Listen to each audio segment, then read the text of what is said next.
So how is President Trump preparing for this upcoming CNN presidential debate? Well, obviously he takes it very seriously, but he's doing what he does. He's going all over the place campaigning. He was in inner city Philadelphia yesterday, which was an amazing thing, right? Something that Republicans just don't normally have the backbone to do. And you saw him do that in the Bronx, and you saw him do that in Queens, and you saw that he's doing that all over the country. And I'm proud of him. And the crowds that he's drawing and the diversity is really incredible. But Maria, at the same time, make no mistake, this is still CNN, right? This is Jake Tapper. Jake Tapper has compared my father to Hitler before, right? I mean, Jake Tapper is the guy who will yell at his control room, say, turn this man off. I don't want to hear what he has to say. Or when my father is giving press conferences, I mean, I can't tell you who these people are. You know who they are. You've seen them before. I saw them as I walked into a courtroom every day, where they're sitting there with grins on their face. I mean, just ear-to-ear smiles. Right? So understand that he's not just going to be debating Joe Biden. He's going to be debating CNN. And I was a guy who never missed a debate. I've never missed one of my father's debate. I went to every single one of them. And go back to CNN debates in the primaries in 2016, right? It was the same thing. It was attack after attack. They can't help themselves. And you better believe that Biden's going to be getting a lot of, a free pass. And, you better believe that they're, going to hit my father. But one other thing I need to mention, Maria, it's pretty telling of a president who has to go to Camp David in the middle of the woods and lock himself effectively in a bunker for an 8-day period of time because his policies are so bad that he has to figure out some way to polish them up and try and sugarcoat them and try and frame them with all of his top advisors. And I can tell you my father is not doing that. My father's on the right side of these issues. And, 10 days or 8 days in the woods in Camp David to try and explain yourself to the American people. I'm not exactly sure if that's if that's a big, showing of confidence. Well, I mean, look, you raised a couple of important points. On the Camp David situation, I mean, look, the world doesn't stop. We've still got our adversaries. They're coming at us. Communist China, Iran, Russia. I mean, so for him to take himself out of the situation and sort of go and, hold up in Camp David, I mean, we pray nothing happens, that he's not, in the White House. But the other thing on Jake Tapper, the other day I saw a clip of Jake Tapper, and somebody put it on Twitter, I think, and he said to one of his colleagues, let's remember what happened in the 2020 debate. Trump brought up Biden's family taking money from China. And President Biden said it wasn't true, but now we know otherwise. It was true. Actually, Biden lied. Jake Tapper said that. I saw the clip. I mean, I don't think it was made up. I saw the clip. So if he knows that, do you think he would bring up this influence peddling investigation that the House Oversight Committee is doing against Joe Biden? I don't know. Or is it the CNN rules that he won't be allowed to bring up that? Because James Comer is using words like money laundering and bribery and influence peddling. I don't know. Do you think he would bring that up, or would that be against the CNN rules?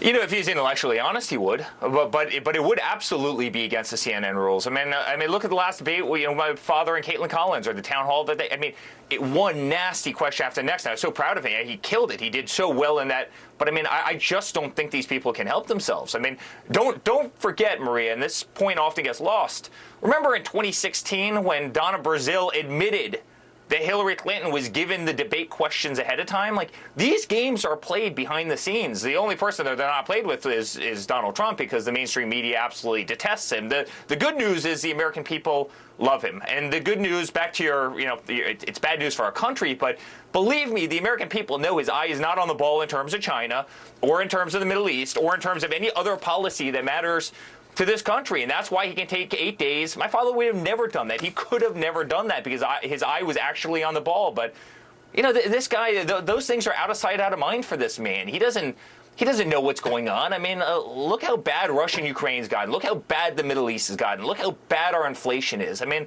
our economy is definitely teetering out. I mean, I'm just predicting it right now. It is teetering out as we sit here and speak, and we've got real problems. I mean, real problems around the world. We're losing our currency. We're losing our standing. We're losing everything.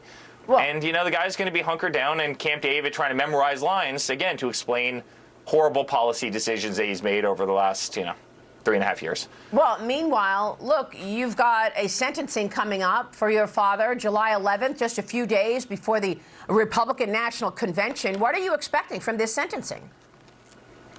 Yeah, well, shocking. I think The next evening, I take the stage at the RNC. You know, go figure that. You know, out of all the dates that the judge could have put this, they have to put it. You know, the day before. You know, maybe the biggest day outside of Election Day in an election cycle. I mean, Maria, this is planned. And again, the American people see through all of this. The judge couldn't have picked a day 2 days later. He had to do it right before. You know, again, it's why people realize that George is a sham, and the Boxes case is a sham, and, you know, Mershon's a sham, and the daughter, you know, raising the amount of money that she's been reportedly raising is also a sham and a conflict. And, you know, the more they do this, the more the American people see how kind of persecuted and ostracized. And you mentioned in your opening about African-American support, and you mentioned that certain communities are coming over my father. It's exactly because of this. They're doing the same to Donald Trump as they did to so many of those communities for so long. And these people are saying, it's really interesting. They did this to us for a long time. Now they're doing it to him. I might actually want to vote for the guy, you know, who will fight back against this as we have tried to for so long. And I think that's why my father's done so incredibly well. And I think that's why some of these inner cities are embracing him to the extent that they are.